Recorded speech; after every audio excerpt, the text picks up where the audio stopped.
You're listening to Adoptees On, the podcast where adoptees discuss the adoption experience.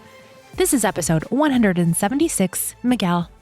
I'm your host, Haley Radke. I get to interview some incredibly special people on the show, and today is a perfect example. I am thrilled to introduce you to Miguel Caballero. Miguel shares some of his story with us, including how he got sober 8 years ago. There are so many adopted people who struggle with addiction, and Miguel describes feeling that he had a birth mother-shaped hole to fill. He's gone on to fill a great need in our community by starting the peer-led support group, Adoptees and Addiction. We wrap up with some recommended resources, and as always, links to everything we'll be talking about today are on the website, adopteeson.com. Let's listen in. I'm so pleased to welcome to Adoptees On, Miguel Caballero. Welcome, Miguel. Hi, Haley. I'm so happy to be here. I have eagerly anticipated our conversation, so I would love it if you would share some of your story with us. Well, I'm used to introducing myself and saying, hi, I'm Miguel. I'm an alcoholic, because I do that probably 3 to 4 times a week at what my friend likes to call the beverage program, a 12-step program focused around alcohol. And so I'm an alcoholic. I'm 8 years sober. I'm in my 40s, and I'm an adoptee. And as my friend David Bohl says, I'm also a relinquishee. And I think that's important language to understand, like some of the stuff about addiction and alcoholism and all that good stuff. Thank you. I like that language. I'm also a relinquishee. 8 years, that's really significant. Yeah, it's really good. What's funny is that it seems like a lot of people notice, say like, congratulations, or that's awesome. And before I got sober, my response to somebody else being sober was, why would you live life without alcohol? Why would you do that to yourself if you didn't have to? Because I was a pretty heavy binge drinker. I liked to get blackout drunk. I like to do lots of crazy things. I like to run naked at parties. That was a big thing, to go streaking. I liked attention. I really liked attention. I think that was something that was a little bit of some hole filling for me. It was a need to feel seen and liked and to escape this pain that I was in. And so alcohol really numbed a lot of pain for me. And I wasn't actively aware of that, but looking back on that, I can see that a lot of the depression, a lot of the abandonment issues, a lot of the sorrow, a lot of that was being numbed by alcohol. So for a long time, you could say that alcohol helped me deal with life. But then you can also add up all the things that were less glamorous than running naked through a party, smashing cars up, losing jobs, having to call in sick, so many things like that happened again and again, losing relationships. So alcohol was fun for a while, and then it became fun with problems, and then it just became problems. So in 2012, I was freelancing up in Seattle, Washington, and it was getting cold and dark and awful. And there were the shootings in Newtown, Connecticut, the horrible Sandy Hook shootings of all these little kids. And there's something about my pain and my adoption that whenever I would see a mother protecting a child in a movie, it would just totally wreck me. I would just cry forever. And to see these teachers protecting these kids, or trying to, it just broke something inside of me. And it really it ruptured something, and I felt that really deep primal wound. It was right on the surface, and I couldn't numb it with alcohol. And a few things happened, and then my girlfriend was all ready to do an intervention with me. And she said, you need to get help. And instead of fighting her, and she didn't have to call my friends, I just said, I know.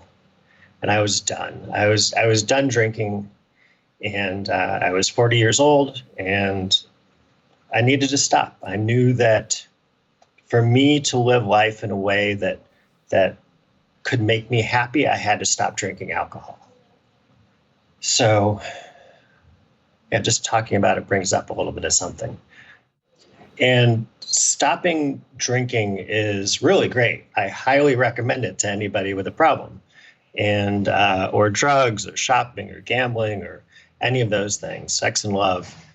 But when you stop doing that, those things that you've been numbing really come to the forefront. So for me, there are a lot of issues around being an adoptee, being a relinquishee.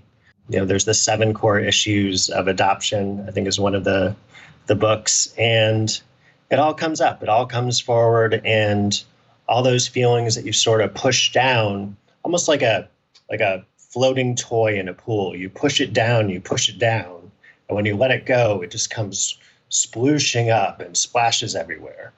And I think that's what happens for a lot of people who've been using some form of numbing out. When they stop the numbing, here come all the feelings. And so for that reason and a lot of other reasons, I started going to AA, and I started finding a community and people who understood me, people who listened to the things that I was going through and nodding along with me. And I felt very seen and very heard in the 12-step rooms. And one thing that I think is very magical about AA and NA and all those things is that it's a program of one sufferer relating to another sufferer. So the original 2 people of AA were Bill Wilson and Dr. Bob.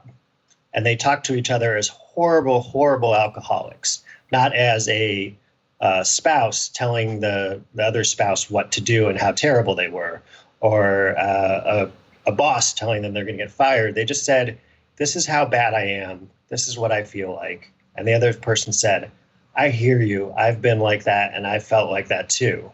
And somehow in that shared vulnerability and those shared admissions, there's something very, very healing that comes in. And there's a chance to get better in a very meaningful way. And I had always wanted that. I had always wanted to be seen and heard, and I wasn't always aware of how to do that in a positive and constructive way. And so coming in and finding that I could talk about my feelings and people listen and they come up afterwards and say, I felt that way too, or yeah, I know totally what that's like, or, I don't know what that's like, but, I know this other person who has gone through that. And those feelings, that community, this shared vulnerability, all that really was very, very healing. And it felt really good. I won't say that it was easy to give up alcohol, but it wasn't a terrible, terrible thing. It was definitely an easier transition than I thought it would be. And I found new friends, and I connected with old friends in new ways. And life was feeling a whole lot better after I got sober. And all I wanted to do was stop drinking and stop being in pain. And I found community and a sense of belonging. And I don't know if this is an adoptee characteristic, but I'm an extremely sensitive guy and compassionate. And there are a lot of really good qualities about me. And I also got to display those qualities and help other people when they were suffering. And to go up to somebody who said that they got fired, they had a bad day, or their child was sick, whatever it was, I got to sit down with another person and just be there for them. And that shared vulnerability, the ability to listen with an open heart and to be kind and good to somebody else, was also something that I'd always wanted in my life. And I didn't realize that stopping drinking would afford me that opportunity to do that. But it did. And that was also wonderfully healing and good.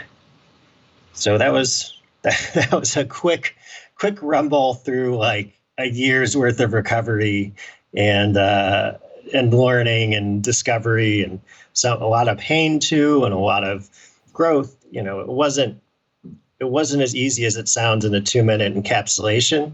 There are ups and downs and setbacks and those things. But for the most part, it was an upward trajectory. When you were in the meetings and you were finding this community and people that felt like you and those kind of things, did you ever come across anyone else that was adopted? Like, did that topic ever come up in those first months, first year? Yes, absolutely. I will say that when I was in rehab, I'm very open about my adoptee issues, my alcohol issues. I'm very open out there in the world, and I talk about it, whatever's going on with me. And I've been lucky enough where those issues haven't been difficult, or haven't been penalties. Like, I have friends that are nurses, and they can't go out and say that they've been drug addicts. Like, that just doesn't fly. So you have to be anonymous. That's the second part of the NA and AA and all those things. But for me, I've been able to be open about my adoptee issues, about my alcohol issues and all those things without feeling any sort of like sanctions or frowns or what have you. So yes, I talked about my adoptee issues. In rehab, there was a very young woman who had given up a baby 2 or 3 years before. And I got to talk with her, and that was it was very emotional and very sad, but it was also very healing just to hear her opinions on what it was like and what her giving away her child had felt like and how she kept thinking about him. So it was out there front and center. As I got more sober and more fluent in the ways of talking in rooms, I would start to be asked to be a speaker at AA meetings. So you talk for 10 minutes or 20 minutes. And I usually lead with, hey, I was adopted. And what I took from being adopted was that my birth mother took one look at me and decided there was something about me that was unlovable and worthless and not worth keeping. And so I would lead my shares with that, and talk about the ways adoption had affected me and intertwined with my alcoholism. And there would be, after the meetings when I was speaker, there'd be two different types of people that would come up to me. One person would come up to me and they would say, you know what? I hated my family so much. I always wished that I was adopted because I wished I wasn't like them. So there's that person. And then somebody else would come up behind them and they say, you know what? I'm an adoptee also, and I related so much to what you were talking about. And I share that suffering in the same way that I share the suffering around alcoholism. And so as I was going to meetings, I sort of collected phone numbers and formed friendships with a bunch of these people. And it was always in the back of my mind that, like, we should have our own little meeting, adoptees that are alcoholics. And I was just scared to start it and scared to get rejected and scared for it to fail. And so I didn't do it for quite a while.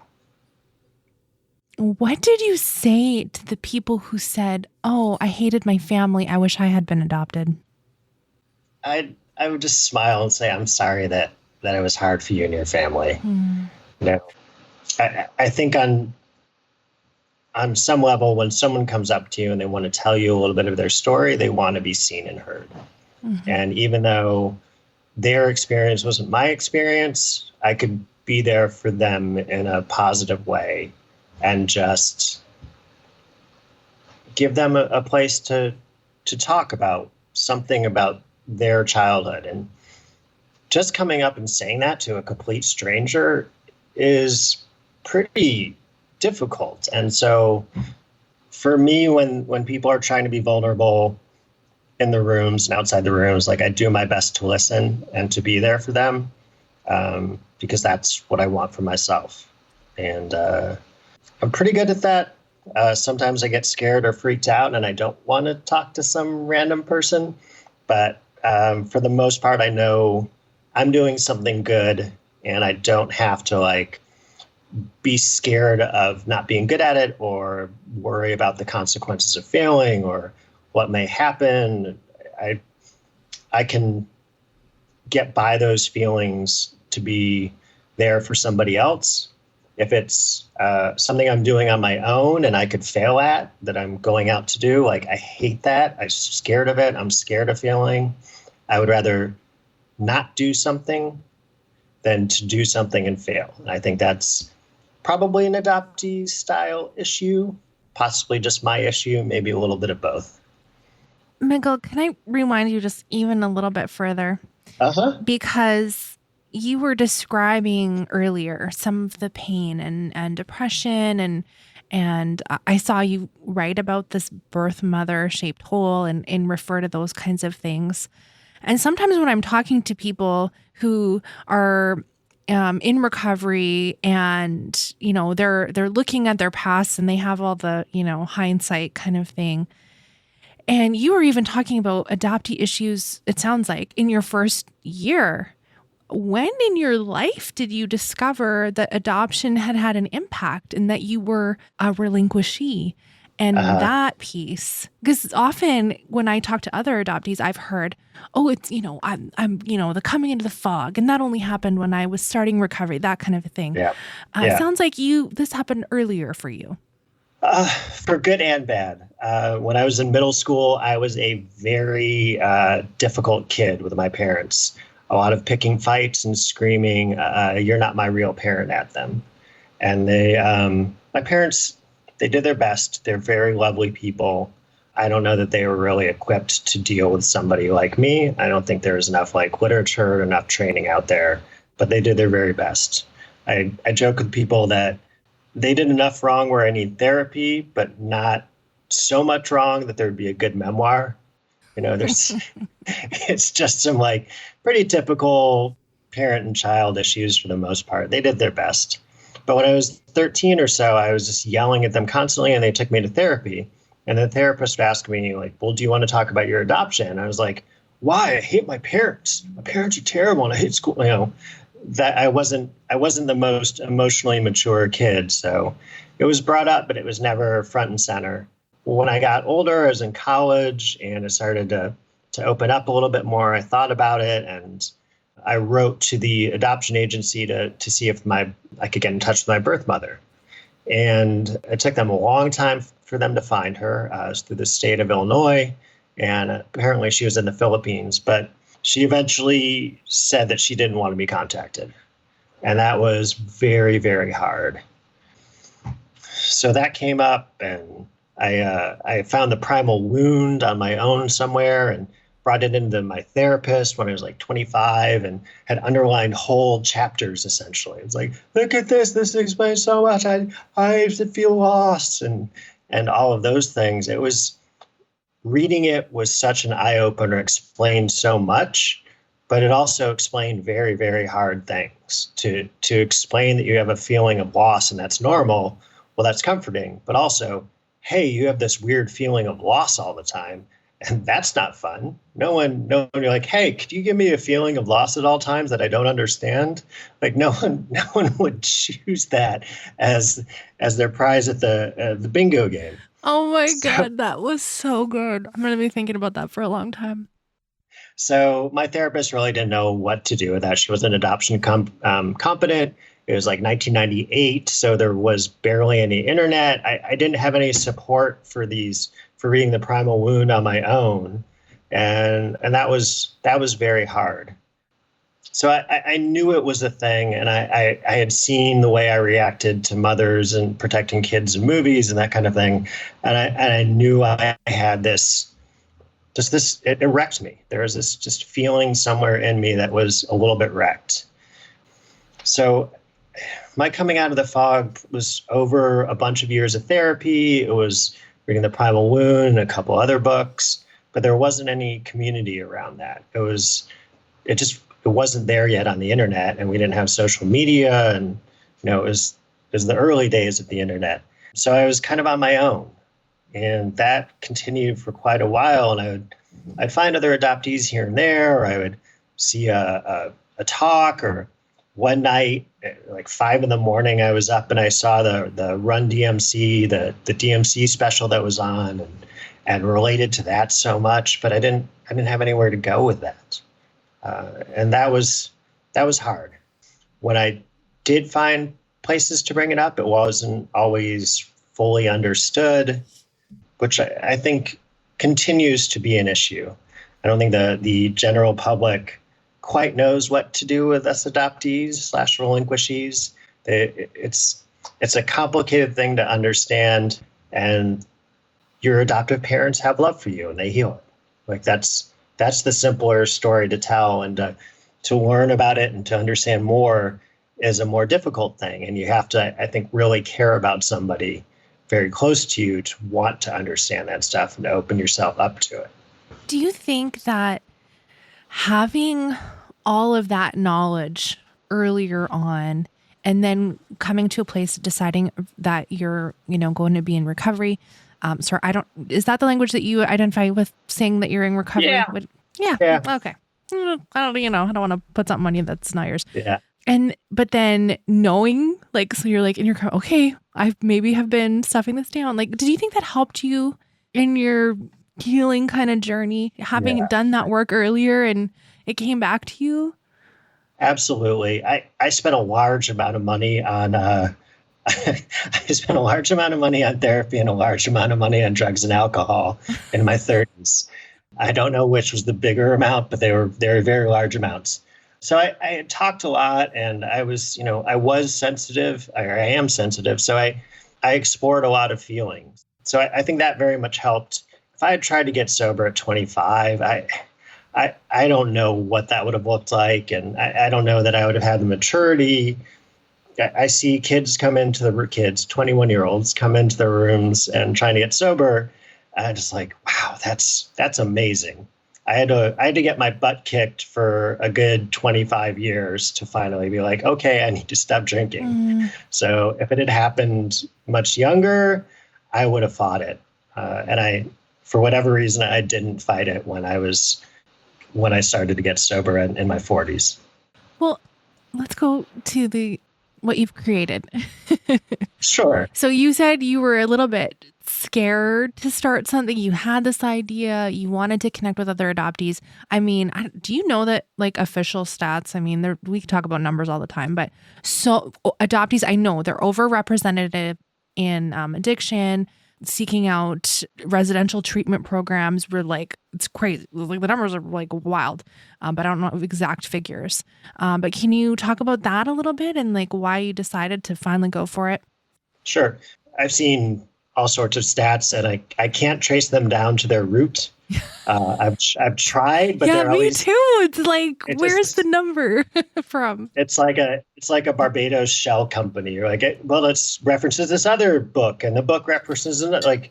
But I will tell you that they're generally in a room of more than 15 people in recovery. There's at least one other adoptee.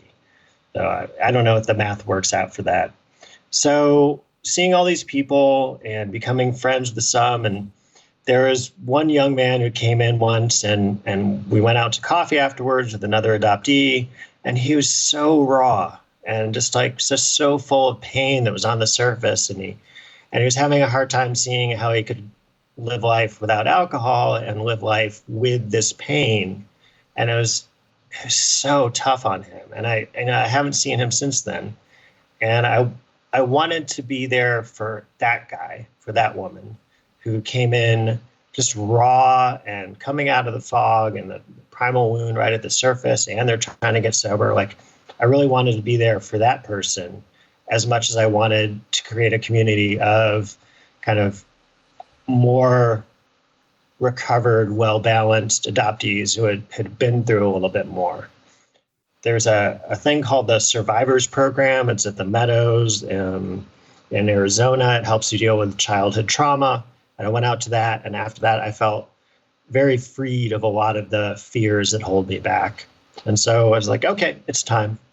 And started a version of the group that was specifically AA focused. And it was physically in Los Angeles. And we had between 4 and 8 people for maybe a year, once a month. And then not everybody that goes into recovery is of the best social or mental abilities. And there was a guy who caused problems, and the group sort of fell apart. And that was sad. But eventually I kept finding more adoptees. And there's a friend of mine, her name is Lily, and she's like, I want to do that group again. And having her support and her co-authorship, I don't know what the right word is. Anyways, meeting Lily and her pushing for the group, we decided to do it again physically. We sent out flyers. We passed out flyers at meetings, and we had it physically once in January of 2020. Oh, no. You may see where this is going. And then we had it again in February of 2020. And then this weird thing happened and we weren't allowed to meet in person again, which actually has turned out to be one of the few pure blessings of this whole past year, is that we were forced to go onto Zoom. And what was wonderful about that was that you didn't have to be in Los Angeles to come to our meeting. And being an adoptee is not that rare of a thing, but being an addict is not that rare of a thing, but putting the two together is pretty rare.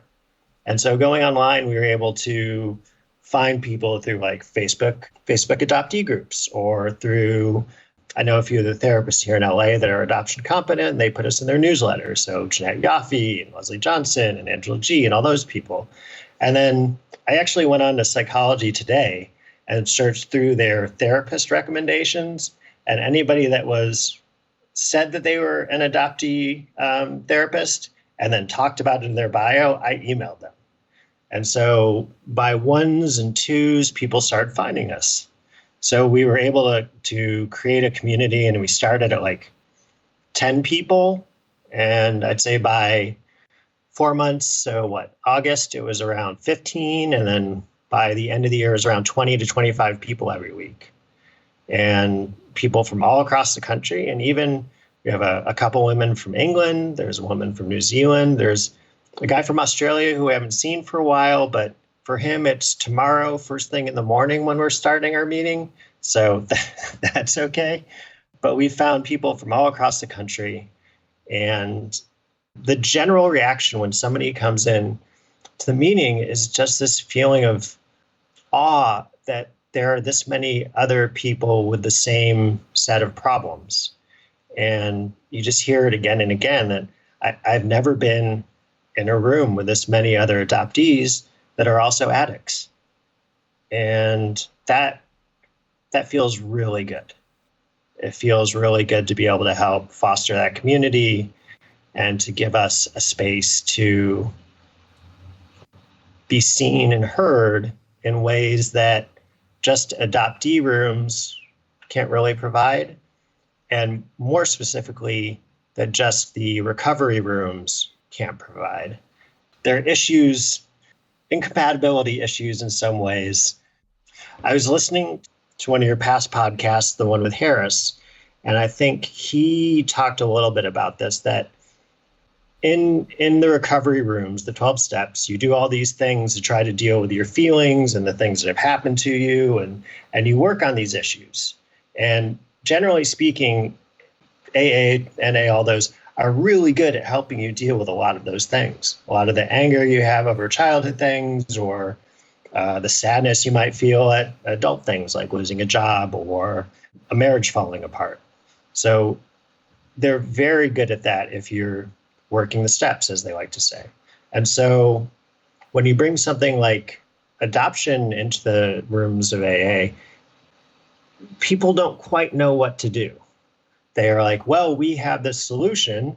You just do the steps, you write about it, you talk about it, and then you'll feel fine. And so I think it's baffling to a lot of alcoholics and addicts when we bring in our adoptee issues. They just don't know how to react to us not feeling much better.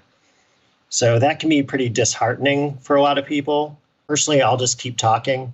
Even if people don't understand, like I just want someone in the room to be hearing my words. But I know that very specifically, a few of the people in our meeting have shared about their adoptee issues and gotten some negative or not super positive feedback from people. And that has really turned them off of recovery rooms, which is not great because those rooms help us stay sober. And I think that sort of comment to someone, when you invalidate the adoptee experience, because it's taken so much courage to share anything that is, sharing pain about adoption, it's like, it's so antithetical to the world's view of adoption, that adoption is just this gift and it's magical. And So to come to the place where you're like, okay, I'm sharing this pain, and have it completely invalidated by a community that has helped you, that must be excruciating for someone to experience. I think it is. I think it's devastating, and it could make you not want to be a part of those rooms, despite the positive feelings and positive things that are there. And I totally understand that. Let me rewind. So a couple years ago, the state of Illinois opened up their birth records. And so I wrote away and I got my birth mother's name. And it turns out she is part Filipino. And it was a very odd name. And it took me all of like 5 minutes on Facebook and Google to find her. And I was trying to reach her. She was in the Philippines. She's 68 years old. And I don't know if she can't see that I'm reaching out to her because she's 68 and doesn't know the internet well, or if she's ignoring me.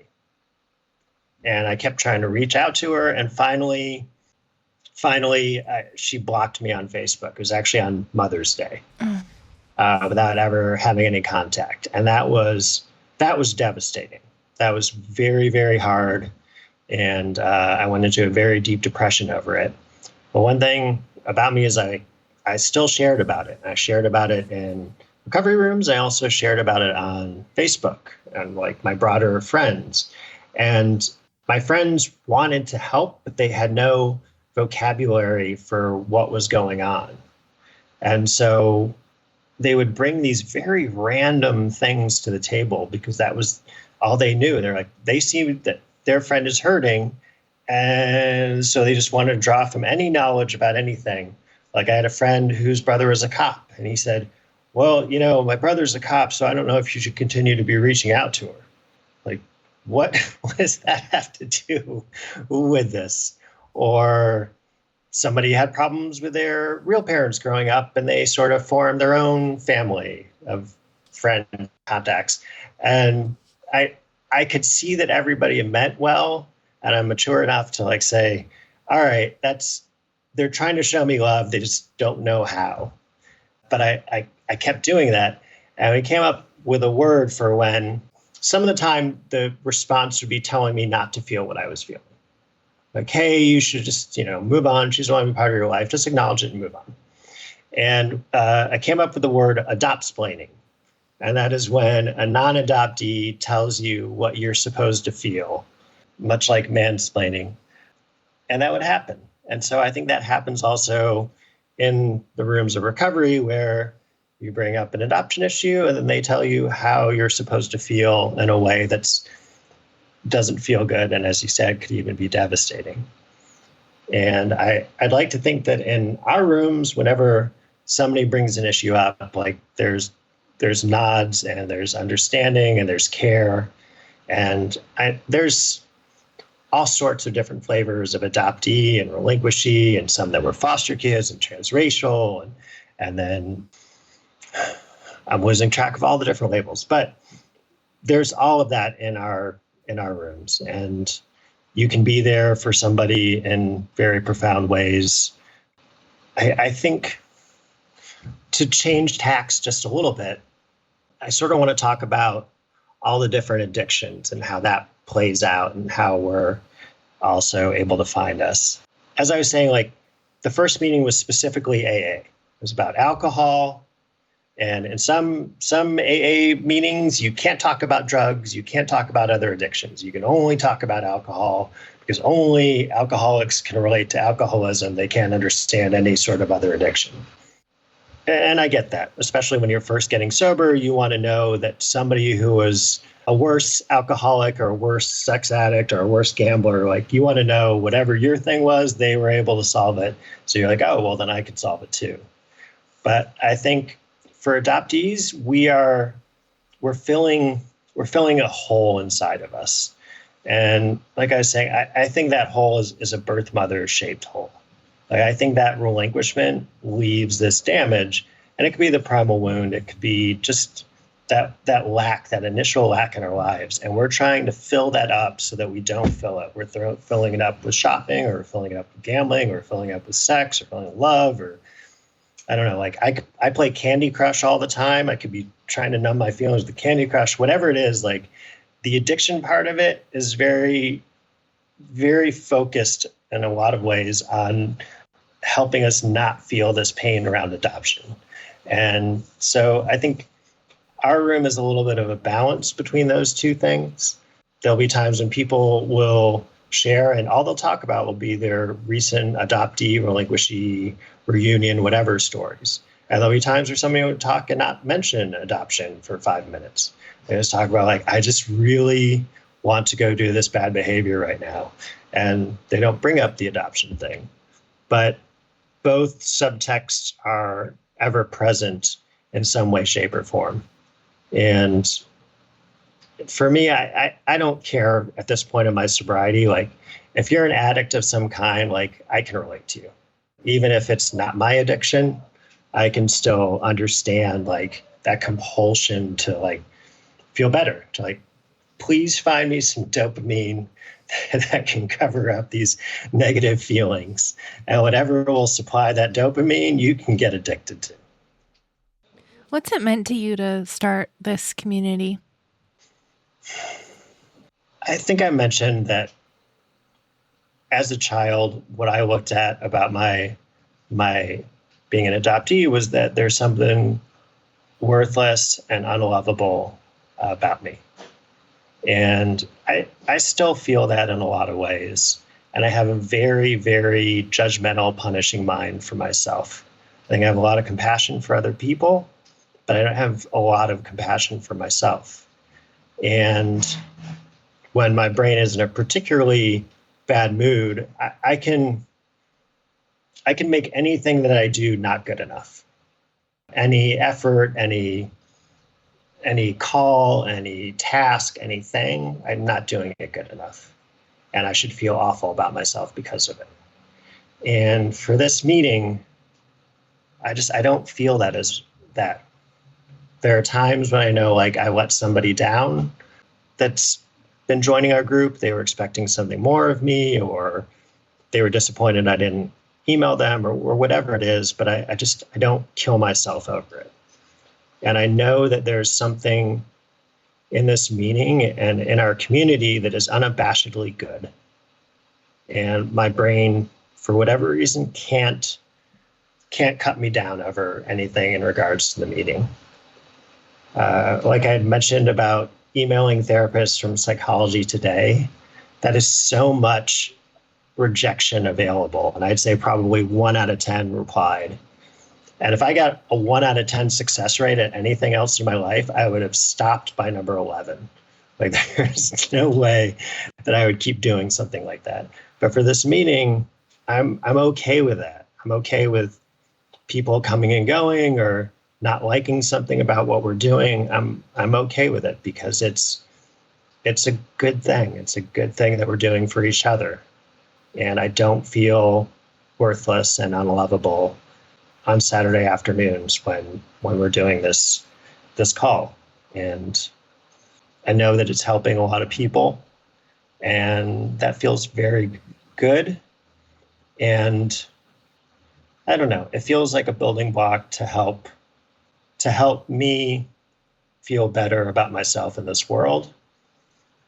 And on top of that, it's, just as an individual, it feels great to be in a call and be understood, and to provide that understanding that was so freely given to me throughout my 8 years of sobriety. People have been there for me. And I feel like I am better at being there for people in this room than I am necessarily in the regular normal people 12-step recovery rooms. There's just something that feels right. That was beautiful. Thank you. Is there anything that we didn't get to touch on yet that you want to make sure adoptees hear from you before we do our recommended resources? Yeah, I want to make it 100% clear that I am not diminishing the power of 12-step groups in those rooms. I think if you're an adoptee and you have an addiction problem, you can get help and stop that behavior. And the best way is through those rooms. And then once you stop that behavior, then you can work a bit better on the adoptee issues.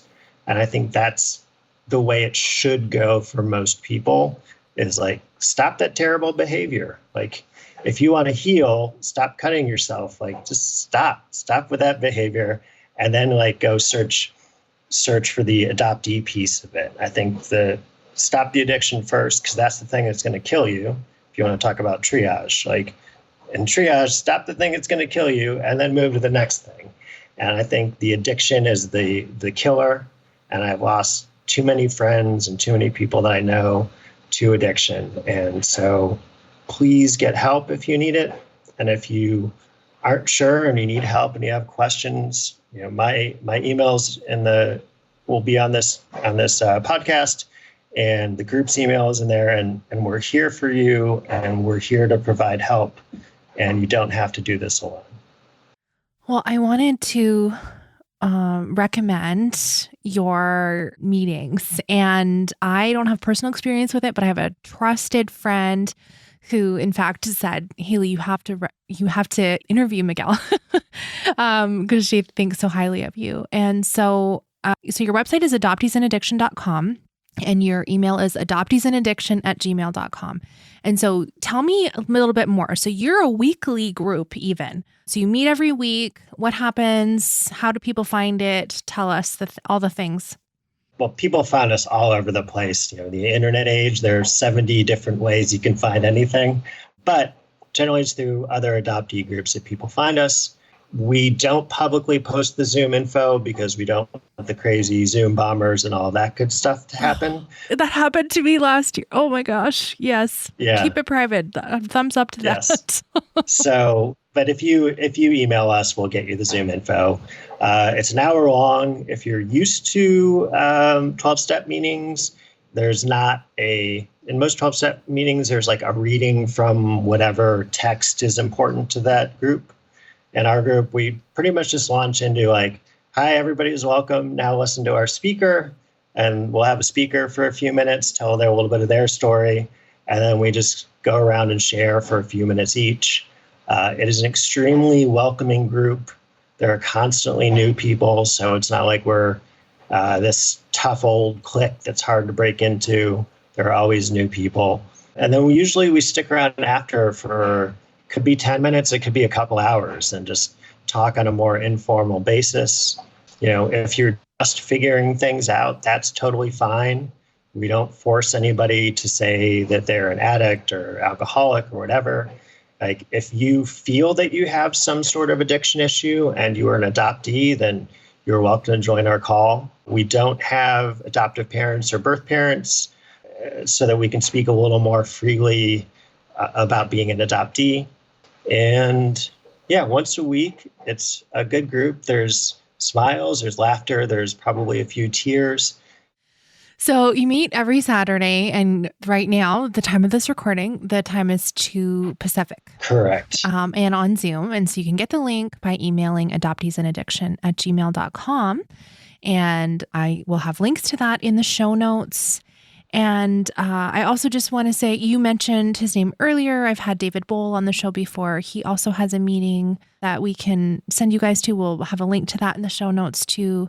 So there are resources for you if you are struggling with addiction and you're adopted. And so I'll link to anything that I have for that in show notes. And I'd love to connect you with Miguel. I'm sure he'd be happy to find you resources as well. What did you want to share with us today? What's your recommended resource?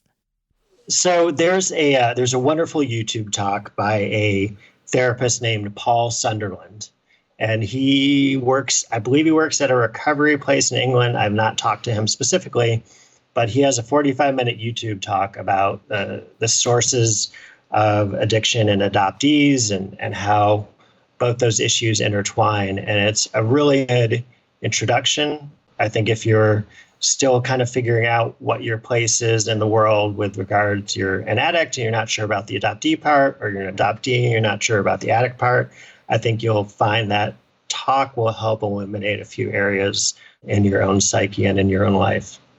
Yes, we've talked about that video so many times. I think there's so many things that adoptees identify with when he describes it, and not just addiction issues either.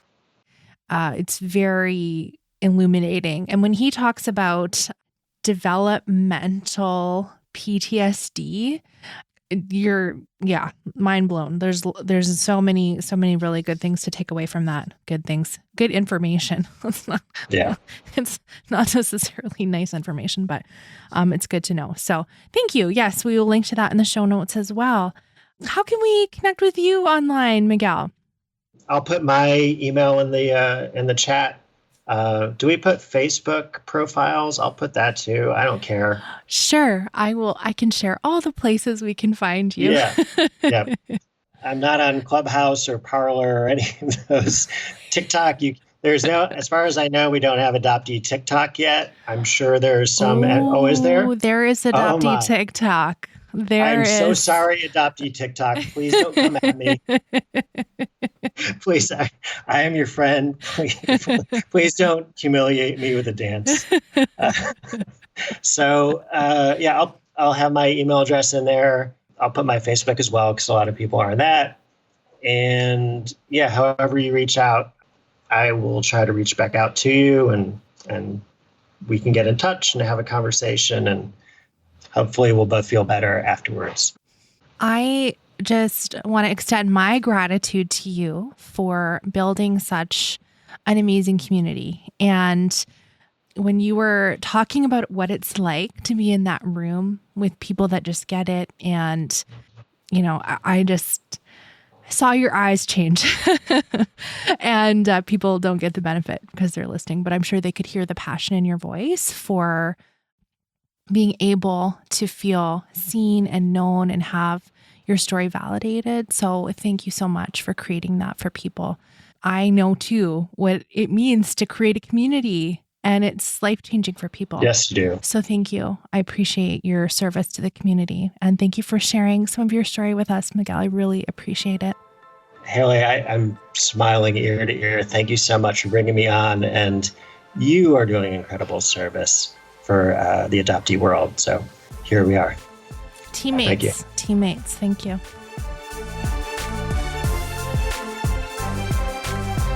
I really hope that if addiction in any of those areas that Miguel mentioned has touched your life, that you do reach out for support, as he encouraged you to do. So as we said, the show notes are going to be available for this episode. If you click on the podcast app you're listening to, you should find the list there. Or if you go to the Adoptees On website and you type in Miguel or 176 into the search bar, it should come right up for you. I am so grateful for Miguel, and I've had a number of adoptees share their struggles on the show before, talking about addiction. Did I mention? I don't know. We'll see. We'll see if it makes the cut. But anyway, I did a short series on Adoptees and Addiction a couple of years ago. It's episodes 91 to 97. So there's more resources in there as well that we touch on. So if you scroll way back in your podcast app, you can find those stories. And I want to say a big thank you to all of my monthly supporters. There have been so many new people joining Patreon. Thank you so much. If you have been wanting to join, just wait a little bit.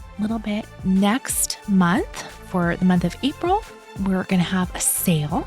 And so if you just wait till April, and I'll tell you about that next week. Thank you so much for listening. Let's talk again next Friday.